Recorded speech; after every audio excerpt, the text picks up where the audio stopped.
धर्म क्या है, इस पर यह रामायण है पूरी। धर्म हेतु अवतरे गुसाई, जब जब होए धर्म के हानि, बाणे असुर अधब अभिमानी।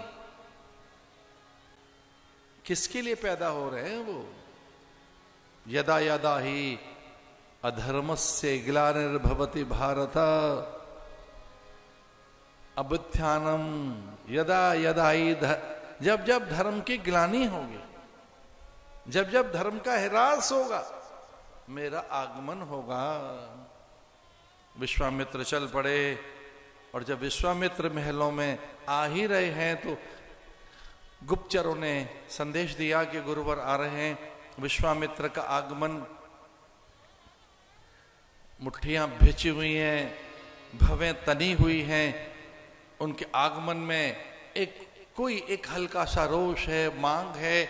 विश्वामित्र अयाचित होकर नहीं आ रहे, कोई कामना है, विश्वामित्र का कोई प्रस्ताव है, विश्वामित्र कुछ मांगने आ रहे हैं। और उस प्रकार से भयभीत हो गया राजा, गिर पड़ा चरणों में, साष्टांग प्रणाम किया। वशिष्ठ ने कहा इनके पग पखारो, पाद्य अर्घ आचमन उच्च सिंहासन पर बिठाया, और कहने लगे कि ताड़िका सुबह हो मारीच आदि वहां उन अस्त्र शस्त्रों पर घात लगाए बैठे हैं, और हमारे यज्ञ नहीं हो रहे, साधन व्रत सब क्षीण हो चुके हैं, पूरी धरती पर भयानक आतंक है। उन निशाचरों को नियंत्रित करने के लिए, उस ताड़िका के वध के लिए मुझे राम चाहिए। रामायण में तो ऐसा आता है कि वाल्मीकि मूर्छित हो गए थे। वाल्मीकि रामायण में तो आता है कि दशरथ, क्षमा कीजिए, दशरथ मूर्छित हो गए थे, राम के देने के विचार पर भयभीत हो गए थे। लेकिन राम क्या है? इक्ष्वाकुणाम कुले जातः साक्षात धर्म एवा परः, रतिमान स्मृत श्रीमान न धर्म हातुर्मर्हसि। धर्म का पालन करने के लिए राम आए। राम धर्म का ही अवतार है। धर्म की रक्षा के लिए राम को देने के लिए आप ना न कहें। त्रिषु लोकेषु विख्यातो धर्मात्मा इति राघवः, स्वधर्म प्रतिपद्यस्व ना धर्म वोडुर्मर्हसि। आप धर्म के पिता हैं, आप स्वयं धर्म के अवतार हैं, इसलिए ऐसा कलंक माथे पर मत लगाइए। सहर्ष राम को वन जाने की आज्ञा दीजिए। एष विग्रवान धर्म, एष वीर्यवावतांबरः, एष विद्याधिको लोके तपस्ये परायणम्, एषोऽस्मान् त्रिविधान् वेत्ति त्रैलोक्ये सराचरे।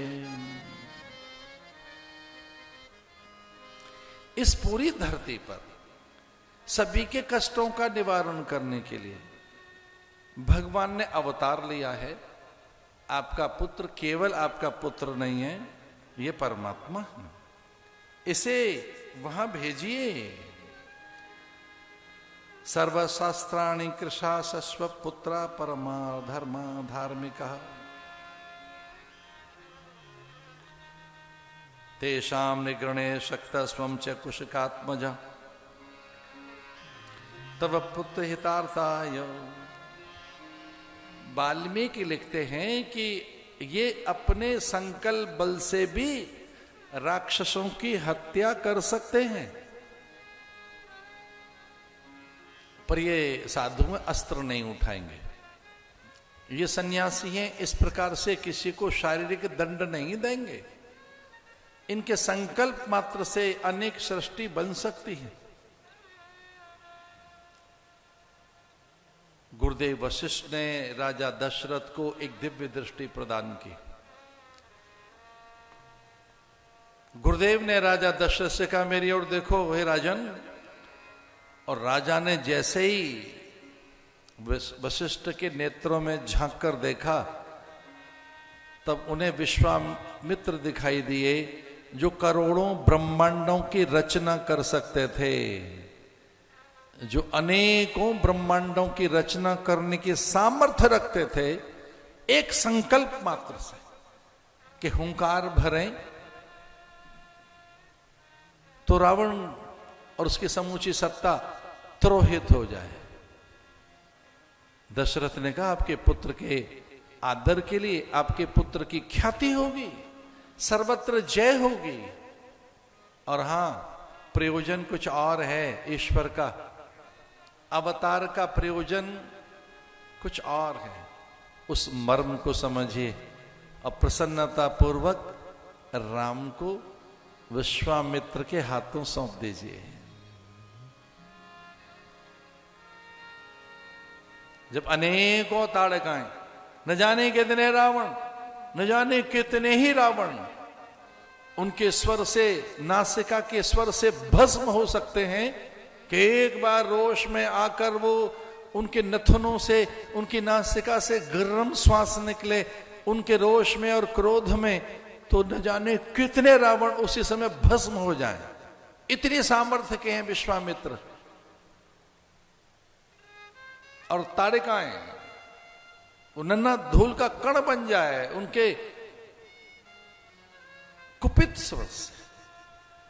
इसलिए कुछ प्रयोजन और है। दशरथ प्रसन्न होकर मुस्कुराने लगे और वशिष्ठ से स्वयं कहने लगे कि ताड़का को तो मारने का बहाना है, विश्वामित्र ने तो कुछ और ही ठाना है। मैं समझ गया हूं कि विश्वामित्र क्या करने आए हैं।